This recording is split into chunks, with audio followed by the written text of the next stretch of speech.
भरोसा, बदलते भारत की शान।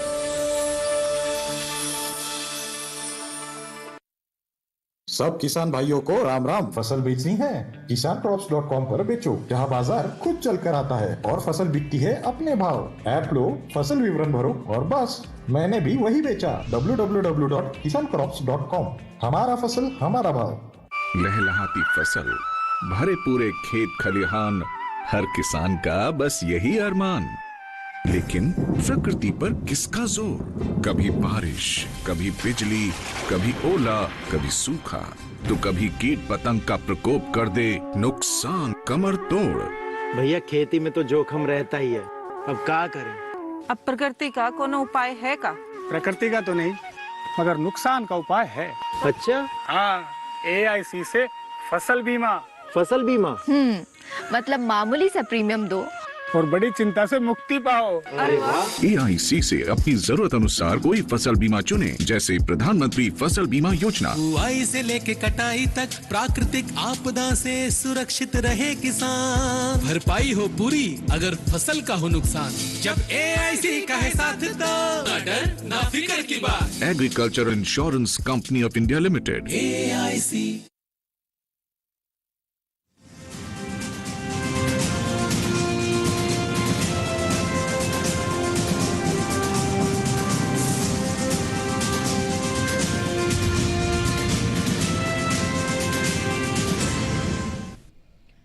नमस्कार, किसान समाचार में आपका स्वागत है। मैं हूं साइमा खान। सबसे पहले नजर हेडलाइंस पर।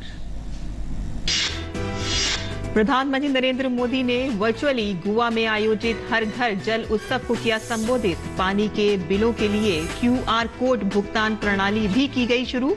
प्रधानमंत्री ने कहा कि अब तक 10 करोड़ ग्रामीण परिवारों को मिला पाइप के जरिए स्वच्छ पेयजल की सुविधा।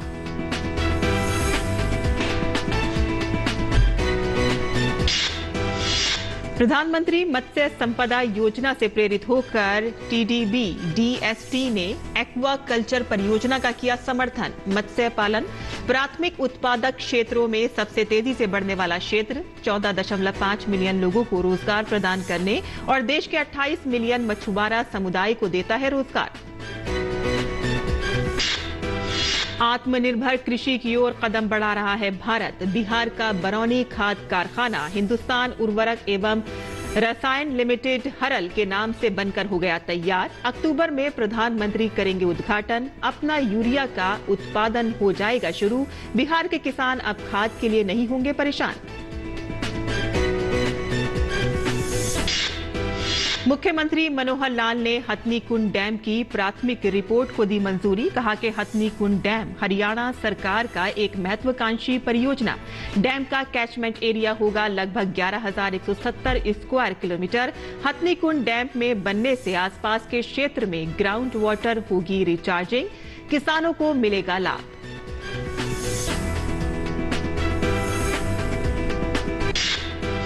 उत्तर प्रदेश के कृषि मंत्री सूर्य प्रताप शाही ने केंद्रीय ऊर्जा मंत्री RK सिंह से की मुलाकात। कृषि मंत्री ने सोलर आधारित पंप के लिए केंद्रीय सहायता प्रदान करने का किया आग्रह। 30,000 सोलर पंपों के लिए केंद्रीय अंश जारी करने का मिला आश्वासन। और अब समाचार विस्तार से। प्रधानमंत्री नरेंद्र मोदी ने हर घर जल उत्सव पर देशवासियों को संबोधित किया। PM ने कहा कि आज देश के 10 करोड़ ग्रामीण परिवार पाइप द्वारा स्वच्छ जल की सुविधा से जुड़ चुके हैं। ये हर घर जल पहुंचाने की सरकार की बहुत बड़ी सफलता है। ये सबका प्रयास का बेहतरीन उदाहरण भी है। अमृत काल में भारत जिन विशाल लक्ष्यों पर काम कर रहा है, उससे जुड़ी 3 अहम पड़ाव हमने आज पार किए हैं। पहला पड़ाव, आज देश के 10 करोड़ ग्रामीण परिवार पाइप से स्वच्छ पानी की सुविधा से जुड़ चुके हैं। 10 करोड़ ग्रामीण परिवार एक घर जल पहुंचाने की सरकार के अभियान की एक बहुत बड़ी सफलता है। ये सबका प्रयास का बेहतरीन उदाहरण भी है। मैं इस उपलब्धि के लिए हर देशवासी को और विशेषकर माताओं बहनों को बधाई देता हूं।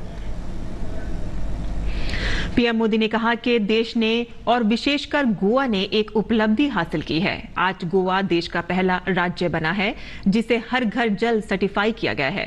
दादर नागर हवेली एवं दमन और दीव भी हर घर जल सर्टिफाइड केंद्र शासित राज्य बन गए हैं। आज गोवा देश का पहला राज्य बना है जिसे हर घर जल सर्टिफाई किया गया है। दादरा नगर हवेली एवं दीव और दमन भी हर घर जल सर्टिफाइड केंद्र शासित प्रदेश बन गए हैं। बीते कुछ वर्षों में देश के हर बड़े मिशन में गोवा अग्रणी भूमिका निभाता जा रहा है। मैं गोवा की जनता को, प्रमोद जी और उनकी पूरी टीम को, गोवा की सरकार को, स्थानीय स्वराज की संस्थाओं को, हर किसी को बहुत बहुत शुभकामनाएं देता हूं। प्रधानमंत्री ने कहा कि देश की तीसरी उपलब्धि स्वच्छ भारत अभियान से जुड़ी है। कुछ साल पहले सभी देशवासियों के प्रयासों से देश खुले में शौच से मुक्त घोषित हुआ था और अब देश के अलग अलग राज्यों के 1 लाख से ज्यादा गांव ODF प्लस हो चुके हैं। देश की तीसरी उपलब्धि स्वच्छ भारत अभियान से जुड़ी है। कुछ साल पहले सभी देशवासियों के प्रयासों से देश खुले में शौच से मुक्त घोषित हुआ था। इसके बाद हमने संकल्प लिया था कि गांवों को ODF प्लस बनाएंगे, यानी community toilets, plastic waste management, grey water management, Gobardhan projects, ऐसी सुविधाएं विकसित की जाएगी। इसको लेकर भी देश ने अहम माइलस्टोन हासिल किया है। अब देश के अलग अलग राज्यों के 1 लाख से ज्यादा गांव ODF प्लस हो चुके हैं। मत्स्य पालन प्राथमिक उत्पादक क्षेत्रों में एक सबसे तेजी से बढ़ने वाला क्षेत्र है। ये क्षेत्र देश के आर्थिक और समग्र विकास में महत्वपूर्ण भूमिका निभाता है और इसे सूर्योदय क्षेत्र भी कहा जाता है। ये एक समान और समावेशी विकास के माध्यम से अपार संभावना लाने वाला क्षेत्र है। इस क्षेत्र को 14.5 मिलियन लोगों को रोजगार प्रदान करने और देश के 28 मिलियन मछुआरा समुदाय के लिए आजीविका प्रदान करता है। इस क्षेत्र को बढ़ावा देने के लिए प्रधानमंत्री नरेंद्र मोदी की अध्यक्षता में केंद्रीय मंत्रिमंडल देश में मत्स्य पालन क्षेत्र के सतत और जिम्मेदार विकास के लिए नीली क्रांति लाने हेतु प्रधानमंत्री मत्स्य संपदा योजना के साथ आगे आया। मत्स्य पालन क्षेत्र की क्षमता को अनुभव करते हुए विज्ञान और प्रौद्योगिकी विभाग ने इजराइल प्रौद्योगिकी के साथ उन्नत गहन all male tilapia aquaculture project के लिए messrs fountain head agro farms private limited Navi Mumbai Maharashtra का समर्थन किया है। बोर्ड ने इस कंपनी को 29.78 करोड़ रुपए की कुल परियोजना लागत में से 8.42 करोड़ रुपए की ऋण सहायता प्रदान करने के लिए एक आपसी समझौते पर हस्ताक्षर किए हैं। प्रधानमंत्री नरेंद्र मोदी के मूल मंत्र को आत्मसात कर आत्मनिर्भर बन रहे भारत में कृषि भी आत्मनिर्भर हो रही है। खास करके यूरिया की किल्लत झेल रहे बिहार के किसानों को अब खाद के लिए परेशान होने की जरूरत नहीं पड़ेगी। बिहार का इकलौता बरौनी का खाद कारखाना हिंदुस्तान उर्वरक एवं रसायन लिमिटेड हरल के नाम से बनकर तैयार हो गया है। संभावना है कि अक्टूबर में प्रधानमंत्री द्वारा उद्घाटन करते ही यहां अपना यूरिया का उत्पादन शुरू हो जाएगा। इसके लिए खाद कारखाना में उत्पादन शुरू करने की शेष बची प्रक्रिया युद्ध स्तर पर चल रही है। केंद्र सरकार द्वारा इसकी लगातार समीक्षा भी की जा रही है। केंद्रीय रसायन और उर्वरक मंत्री डॉक्टर मनसुख मांडविया ने हिंदुस्तान उर्वरक और रसायन लिमिटेड के बरौनी एवं सिंदरी परियोजना तथा कोयला गैसीकरण प्रौद्योगिकी पर आधारित देश के पहले यूरिया संयंत्र तालचर फर्टिलाइजर लिमिटेड के प्रगति की समीक्षा की। उन्होंने विश्वास जताया कि यूरिया के स्वदेशी उत्पादन से 25 LMTPA से अधिक का योगदान होगा, जिससे आयातित यूरिया की मात्रा को कम करने में मदद मिलेगी। इन संयंत्रों से स्वदेशी यूरिया का उत्पादन आत्मनिर्भर भारत और आत्मनिर्भर कृषि के लक्ष्य को प्राप्त करने की दिशा में एक कदम होगा। मुख्यमंत्री मनोहर लाल ने गुरुवार को हथनीकुंड डैम की प्राथमिक रिपोर्ट को मंजूरी दे दी। उन्होंने कहा कि हथनीकुंड डैम हरियाणा सरकार का एक महत्वाकांक्षी प्रोजेक्ट है। इस प्रोजेक्ट के निर्माण में ये रिपोर्ट बेहद अहम है। बैठक के दौरान मुख्यमंत्री ने कहा कि पानी धरती का एक अमूल्य तत्व है। हर वर्ष बारिश के दिनों में पानी बर्बाद होता है और यमुना नदी के क्षेत्र में बाढ़ आती है। इसी के चलते हरियाणा सरकार ने हथनीकुंड डैम बनाने का निर्णय लिया है। इस डैम का कैचमेंट एरिया लगभग 11,170 स्क्वायर किलोमीटर होगा। हथनीकुंड डैम की वार्षिक बिजली उत्पादन क्षमता 763 MU होगी। मुख्यमंत्री ने कहा कि हथनीकुंड डैम के बनने से आसपास के क्षेत्र में ग्राउंड वाटर रिचार्ज होगी और इससे किसानों को लाभ मिलेगा। यमुना नदी के क्षेत्र में हर वर्ष बारिश के दिनों में बाढ़ की स्थिति पैदा हो जाती है। इससे किसानों की फसलें खराब हो जाती हैं। डैम के बनने से बाढ़ की समस्या से निजात मिलेगी। और भारत सरकार ने नई शिक्षा नीति लागू कर कृषि क्षेत्र में युवाओं के लिए कौशल दक्षता से आत्मनिर्भर बनने के विकल्प तैयार किए हैं। नई शिक्षा नीति में प्राकृतिक कृषि को बढ़ावा देने के साथ साथ कृषि शिक्षा के पाठ्यक्रम में किस तरह का बदलाव आया है, इस विषय पर हमारे संवाददाता OP यादव ने बात की भारतीय कृषि अनुसंधान परिषद के सहायक महानिदेशक शिक्षा डॉक्टर PS पांडे से। हमारे साथ मौजूद भारतीय कृषि अनुसंधान परिषद के सहायक महानिदेशक डॉक्टर PS पांडे। सर, जिस तरह प्रधानमंत्री जी ने कृषि शिक्षा में गुणात्मक सुधार के लिए नई शिक्षा नीति में भी बदलाव किए हैं, किस तरह देखते हैं नई शिक्षा नीति कृषि के संदर्भ में?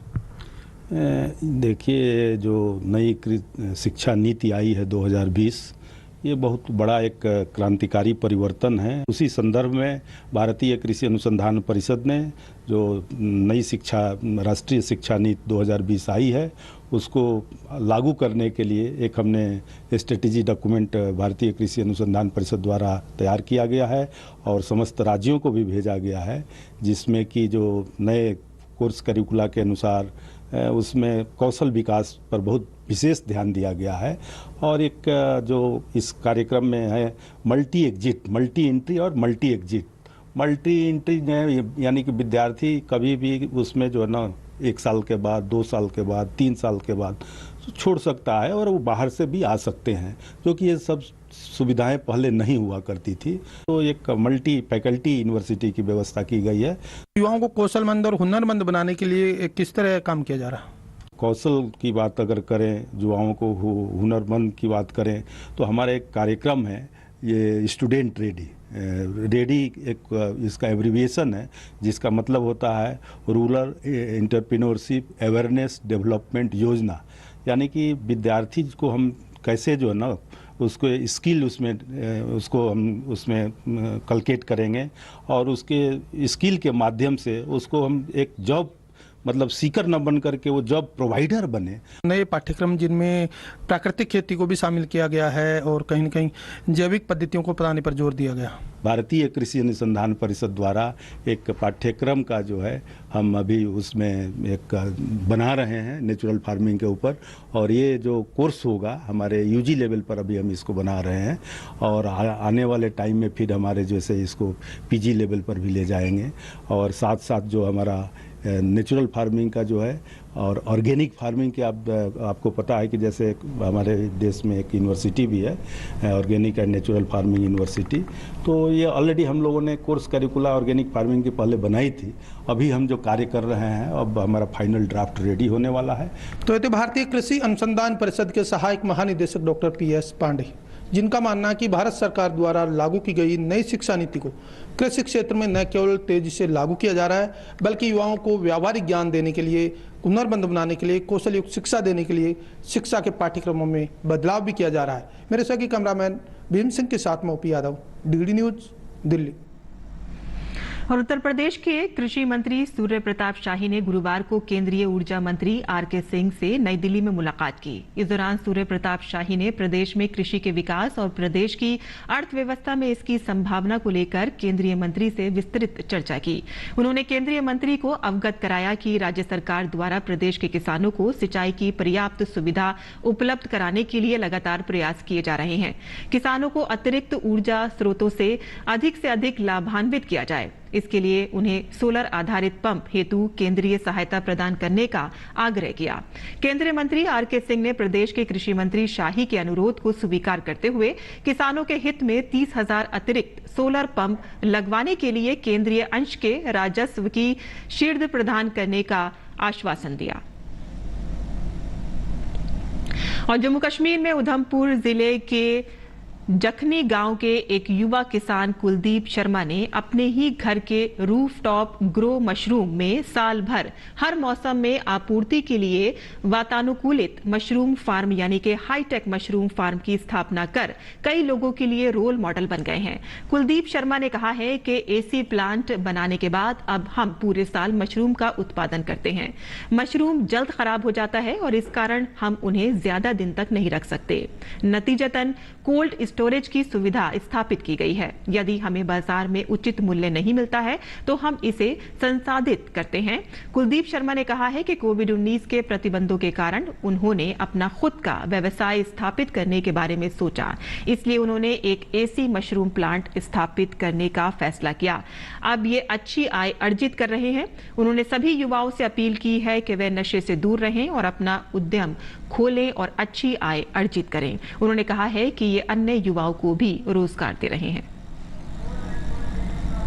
मैं बेरोजगार था तो कुछ काम नहीं था, तो मैंने ये पहले सर्दियों में, जहाँ पे हमारे किसान जो हैं वो सर्दियों में मशरूम की खेती करते हैं, जिसमें वो 1 या 2 बैच ले पा जाते हैं। इसके लिए टेम्परेचर चाहिए होता है जो कि बिना हाईटेक फार्म के नहीं आप मेंटेन कर सकते हो। तो ये मैंने हाईटेक लगाया हुआ है अभी फार्म, तो मैं इसे, मेरे को भी तो रोज़गार मिला है। इसमें मेरे साथ 3-4 लड़के और भी हैं, वो भी अच्छी आमदन जो है प्राप्त कर रहे हैं और ये एक अच्छा व्यवसाय है मशरूम का। बेसिकली सर ये एक एग्रीकल्चर फील्ड के लिए बहुत ही अच्छा जाने माना बिजनेस है। सर मैंने भी देखा कि आप अगर इन्वेस्टमेंट करते हो कि 20,000 रुपया, इस चीज़ से इन्वेस्टमेंट से प्रॉफिट होता है आपको, मतलब कि 1 लाख तक आपका जाएगा ही जाएगा, मतलब 80% इस बिजनेस में प्रॉफिट मिलेगा। और आइए अब देखते हैं देश भर की मंडियों का भाव।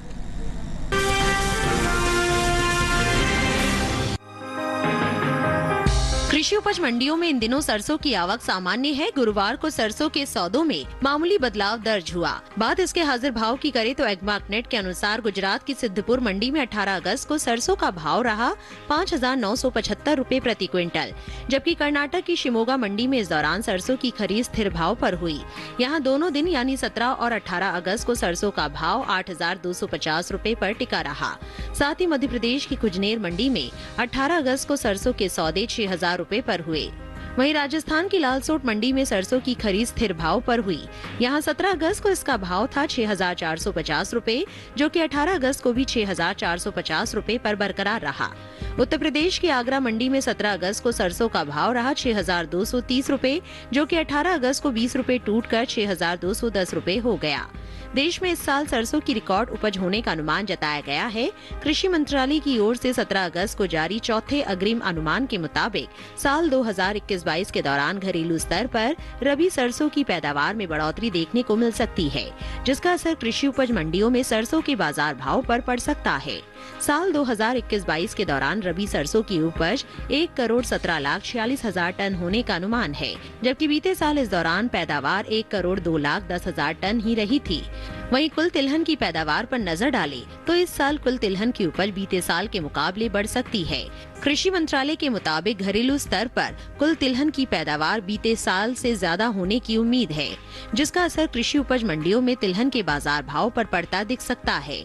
साल 2021-22 के दौरान कुल तिलहन की पैदावार 3,76,96,000 टन के पार जा सकती है, जबकि साल 2020-21 के दौरान कुल तिलहन की उपज 3,59,46,000 टन रही थी।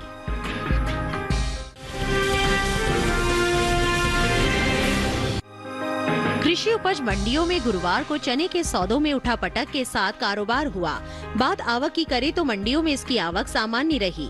एग्मार्क नेट के मुताबिक मध्य प्रदेश की खुजनेर मंडी में गुरुवार को चने का भाव रहा 4,410 रुपए। वहीं राजस्थान की विजयनगर मंडी में 18 अगस्त को चने की खरीद 4,470 रुपए पर हुई। साथ ही राज्य की ही जयपुर मंडी में 18 अगस्त को चने का भाव रहा 4,460 रुपए प्रति क्विंटल। वहीं केरल की मंजेरी मंडी में 17 अगस्त को चने का भाव रहा 6,350 रुपए, जो कि 18 अगस्त को इसका भाव 500 रुपए की मजबूती के बाद 6,850 रुपए पर पहुंच गया। उत्तर प्रदेश की तरफ रुख करें तो यहां की झांसी मंडी में 18 अगस्त को चने का भाव 10 रुपए बढ़कर 4,640 रुपए से 4,650 रुपए हो गया, जबकि आगरा मंडी में 17 अगस्त को चने का भाव रहा 5,560 रुपए, जो कि 18 अगस्त को 10 रुपए टूटकर 5,550 रुपए हो गया। देश में इस साल चने की अच्छी पैदावार देखने को मिल सकती है। घरेलू स्तर पर रबी चने की उपज में बढ़ोतरी हो सकती है, जिसका असर कृषि उपज मंडियों में चने के बाजार भाव पर पड़ सकता है। कृषि मंत्रालय की ओर से 17 अगस्त को जारी चौथे अग्रिम अनुमान के मुताबिक साल 2021-22 के दौरान रबी चने की पैदावार 1,37,50,000 टन के पार जा सकती है, जबकि बीते साल इस दौरान उपज 1,19,10,000 टन ही रही थी। वहीं बात कुल दलहन की पैदावार की करें तो घरेलू स्तर पर इस साल कुल दलहन की रिकॉर्ड उपज होने का अनुमान जताया गया है। कृषि मंत्रालय के मुताबिक साल 2021-22 के दौरान देश में कुल दलहन की पैदावार 2,76,90,000 टन होने का अनुमान है, जबकि बीते साल इस दौरान दलहन की उपज 2,54,60,000 टन रही थी। बता दें कि देश से होने वाले दालों के निर्यात में इस साल बम्पर इजाफा देखने को मिला है। अप्रैल से मई महीने के दौरान दालों का निर्यात 2 गुना बढ़ा है। एपीडा की ओर से जारी ताज़ा आंकड़ों के मुताबिक साल 2022 में अप्रैल से मई के दौरान कुल दालों का निर्यात 1,89,787 टन का हुआ है, जबकि बीते साल के समान अवधि के दौरान निर्यात महज 36,829 टन का हुआ था। यानी साल 2022 में बीते 2 महीने के दौरान दालों के निर्यात में 1,52,958 टन का इजाफा हुआ है।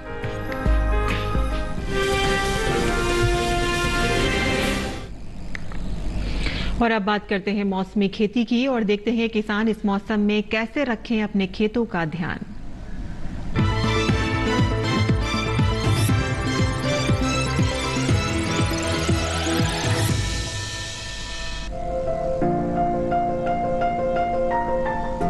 असम में धान की बुआई करें, धान के खेत में निराई कर सकते हैं। धान के खेत में सिंचाई करते रहे। धान के खेत से ही खरपतवार निकाले। यहाँ फूल गोभी की बुआई कर ले। फूल गोभी के खेत में पर्याप्त नमी बनाए रखे। साथ ही जूट की कटाई कर सकते हैं। किसान अरहर की बुआई कर ले। अभी तिल की बुआई के लिए खेत तैयार करे। असम में मूंग की बुआई करते रहे। किसान उड़द की बुआई भी कर ले। इसके अलावा ब्रोकली की बुआई करे। वहीं पत्ता गोभी की बुआई के लिए नर्सरी तैयार कर ले। असम में बैंगन की बुआई कर सकते हैं। इस समय हल्दी के खेत में निराई करते रहे। यहीं हल्दी के खेत में पर्याप्त नमी बनाए रखे। मेघालय में धान के खेत में निराई करते रहे धान के खेत से घास फूस निकाल सकते हैं। वहीं मक्के के खेत से जल निकासी का प्रबंध कर ले। मक्के के खेत से खरपतवार निकाले। मक्के के खेत में निराई भी करे। मेघालय में पत्ता गोभी की नर्सरी तैयार कर सकते हैं। किसान फूल गोभी की खेती के लिए नर्सरी तैयार कर ले। इसी तरह ब्रोकली की बुआई के लिए नर्सरी तैयार करे। यहाँ बीन्स की बुआई कर ले। इसके अलावा लोबिया की बुआई के लिए समय उपयुक्त है। अभी हल्दी के खेत से पानी की निकासी की व्यवस्था कर सकते हैं। साथ ही अदरक के खेत से जल निकासी का उचित प्रबंध कर ले। किसान अनानास की कटाई करे।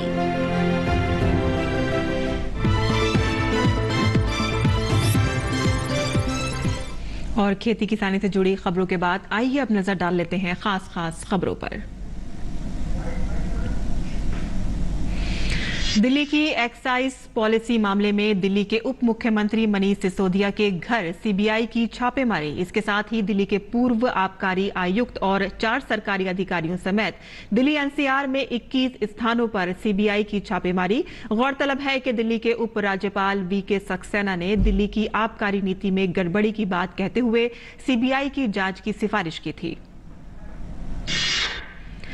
केंद्रीय मंत्री अनुराग सिंह ठाकुर ने आम आदमी पार्टी पर हमला बोला। उन्होंने कहा कि भ्रष्टाचारी जितना मर्जी ईमानदारी का चोला पहन ले वह भ्रष्टाचारी ही रहेंगे। मनीष सिसोदिया के घर सीबीआई छापेमारी पर कांग्रेस नेता संदीप दीक्षित ने कहा है कि दिल्ली सरकार की नीतियों और घोटालों पर एक नहीं 10-10 छापे पड़ने चाहिए। रक्षा मंत्री राजनाथ सिंह ने इम्फाल में मंत्री पुखरी गैरिसन में सेना और असम राइफल्स के कर्मियों के साथ मुलाकात की और उन्हें संबोधित किया। रक्षा मंत्री ने कहा कि जब तक सीमाएं सुरक्षित नहीं है तब तक कोई देश समृद्ध नहीं हो सकता।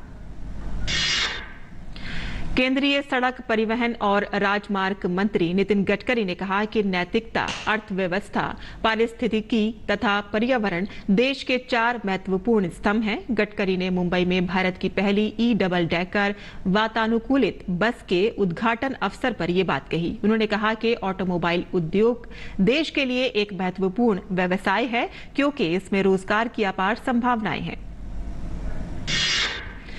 सरकार ने बंदरगाहों से संबंधित अधिनियम में संशोधन के लिए भारतीय पतन विधेयक 2022 का प्रारूप तैयार कर लिया है।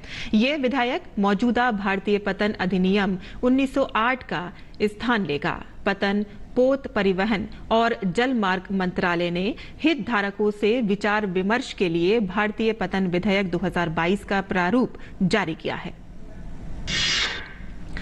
कोयला और खान मंत्री प्रहलाद जोशी ने कहा है कि कोविड महामारी के विषम परिस्थितियों और कठिन चुनौतियों के बावजूद भारतीय अर्थव्यवस्था तेजी से आगे बढ़ रही है। उन्होंने कहा कि भारत की ऊर्जा सुरक्षा सुनिश्चित करने के लिए कोयला क्षेत्र ने महत्वपूर्ण भूमिका निभाई है। स्वास्थ्य और परिवार कल्याण मंत्रालय के मुताबिक देश भर में पिछले 24 घंटों में कोरोना के 15,754 मामले दर्ज किए गए हैं। वहीं पिछले 24 घंटों में 15,220 मरीज उपचार करवाकर स्वस्थ हो चुके हैं, जिसके बाद देश में रिकवरी रेट 98.58% हो गई है। राष्ट्रव्यापी कोविड रोधी टीकाकरण अभियान सफलतापूर्वक चल रहा है। टीकाकरण अभियान के 580वें दिन 25 लाख से अधिक कोविड रोधी टीके लगाए गए। अभियान के अंतर्गत अब तक 209 करोड़ 23 लाख से अधिक कोविड के टीके लगाए जा चुके हैं। और देश में श्री कृष्ण जन्माष्टमी की धूम। भारत समेत दुनिया के कई देशों में कृष्ण भक्त अपने आराध्य की भक्ति में डूबे हुए हैं। श्री कृष्ण की पवित्र भूमि मथुरा जन्माष्टमी के अवसर पर भक्तों की भीड़ उमड़ी। राष्ट्रपति, उपराष्ट्रपति और प्रधानमंत्री ने सभी देशवासियों को जन्माष्टमी की शुभकामनाएं दी। किसान समाचार में आज के लिए बस इतना ही। अनुमति दें। नमस्कार।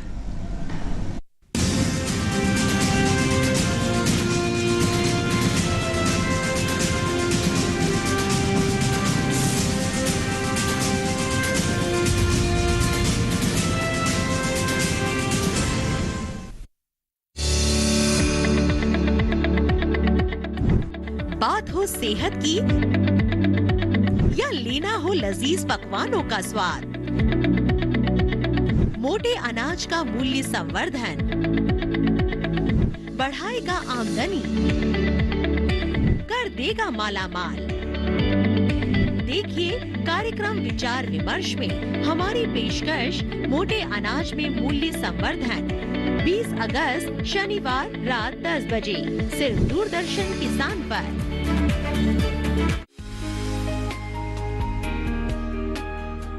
फल और सब्जी किसानों को फसल का वाजिब दाम दिलाने के लिए, फसलों की बर्बादी रोकने के लिए, भावों में स्थिरता के लिए सरकार चला रही है ऑपरेशन ग्रीन्स। क्या है ऑपरेशन ग्रीन्स?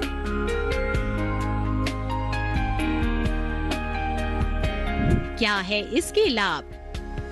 सरकार दे रही है कितना अनुदान?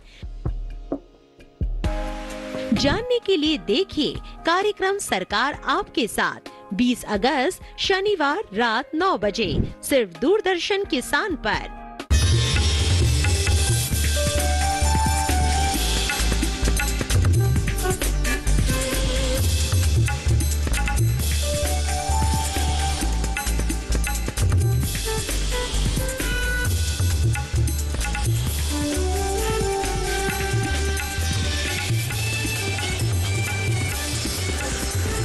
डीडी किसान, बदलते भारत की शान।